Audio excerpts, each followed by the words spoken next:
that will be with us and God is that by receiving what God wants to give us, we're actually becoming the giver.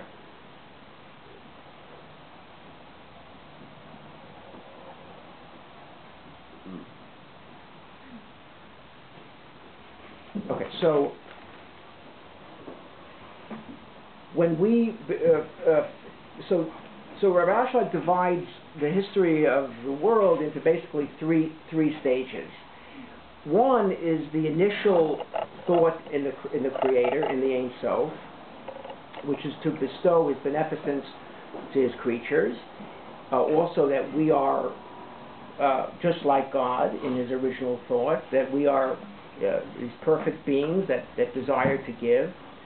And then there's the phase two of the rectification of our will to receive to the will to give, and that's the world that we're in now, in the world of repair, in this world of the Sitra Achra that we have to migrate through, in the world of uncleanliness that we have to migrate through, in the world that we use the commandments to transform this desire to receive to the desire to give. That's the second stage. In the third stage is when it's complete, when this process is complete, is in Techiyas HaMesim, is in the resurrection of the dead. The full process is not completed until that point. And there's a number of reasons. First of all, the body, although the soul is transformed in phase two, the body is not transformed itself into just a vehicle to give until stage three, which is Techiyas HaMesim. And Techiyas HaMesim has to come about, according to Rabbi Ashlag, because the greatest desire to receive is found in physical bodies. The physical body has the greatest desire to receive. So in order for us to receive the utmost of God's beneficence, it has to be in the form of a physical body. It can't be in the form of just a soul, because the soul doesn't have a deep enough desire to receive as the body does. So that's why Techiyas HaMesim follows this sequence of events, is that Techiyas HaMesim of necessity has to come about in order for the extreme will to receive to be manifested. And if we have an extreme will to receive, then we can receive the most of God's beneficence. So that's why Techiyas HaMesim has to come about. But at that point, the will to receive, even though it's extremely deep, will be converted to the deepest ability and desire to give. And that's what will occur at Techiyas HaMesim.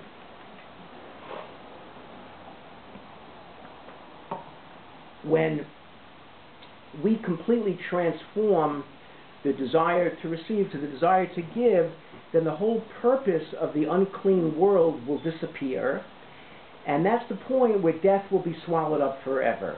Bila Mavet Lanetzach. That's when death will be completely ended, and it will disappear.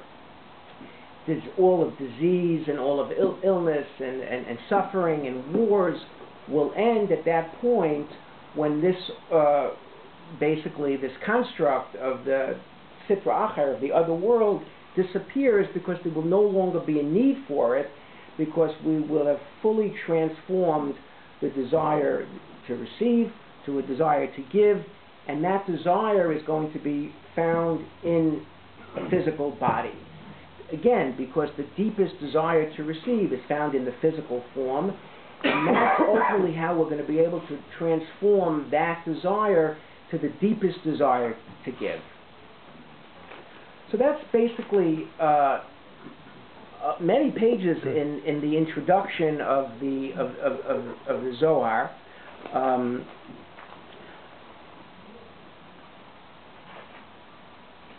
And then I'm gonna talk a little bit now about something in Matan Torah, in this sefer here.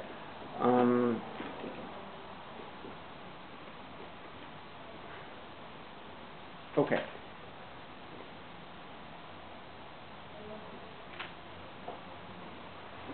So in Matan Torah, Rabbi Ashlag talks about, he starts with a klal gadol. There's a start. It's in the beginning of the klal gadol, the great principle that Rabbi Akiva said is found in the Torah, and it's v'ahavta l'reacha kamocha. Rabbi Akiva says zeh klal gadol b'Torah. And then there's also a story with Hillel when the convert asked Hillel, what's the greatest, most important principle of the Torah? Hillel says, what is undesirable for you, don't do to your neighbor. The rest is commentary. So Rabbi Ashlag interprets this to mean that the word klal, a general principle, means that there are many subcategories in that principle. And when Hillel says that the main principle of the Torah is v'ahavta l'reacha kamocha, is love your friend as yourself, and whatever's not desirable to you, don't do to your neighbor. And then he says the rest is commentary. Now go and study. So from these two sayings, Rabbi Ashlag says that all of the Torah is an explanation of v'ahavta l'reacha kamocha. He calls it the 612 commandments are all basically explanations, variations of v'ahavta l'reacha kamocha, or things that we need to do between us and God so that it will help us to perfect the commandment of v'ahavta l'reacha kamocha, of love your neighbor as yourself.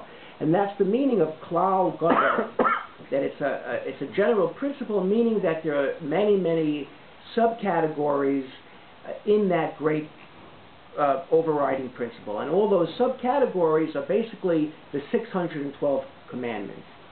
And that's what he also said. What Hillel said is that the rest is commentary, meaning all the other laws are basically, the other 612 commandments are just commentaries and ways of accomplishing the v'ahavta l'reacha kamocha.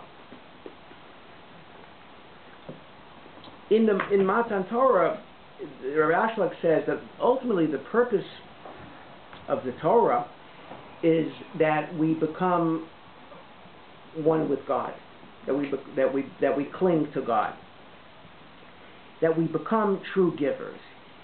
Now we can do that in one of two ways. We can do that because we have learned to really give to another human being, or that we have learned to give truly to God.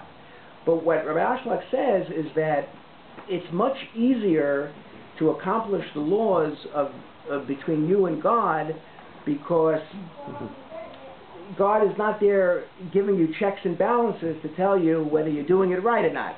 If you're not, it's basic. That's why it's easy to do the commandments of the Torah by rote and mechanically, as opposed to the commandments between you and other human beings. Is that there's constant feedback, that we know if we don't do something right for someone, we're going to get feedback from them or from others that something, we haven't done it exactly right. We're not treating others exactly right. There's a tremendous amount of feedback and opportunities for learning in the realm of bein adam l'chaver, between one person and another person, for us to really be able to perfect the discipline of bein adam l'chaver, between one human being and another. And then we can truly become real givers. And it's a lot easier to become real givers when we are focusing just on another human being. And all of the Torah and even the commandments that seem to be just about a commandment between you and God is really a way of us to perfect the ability to be able to give to other human beings in a real way.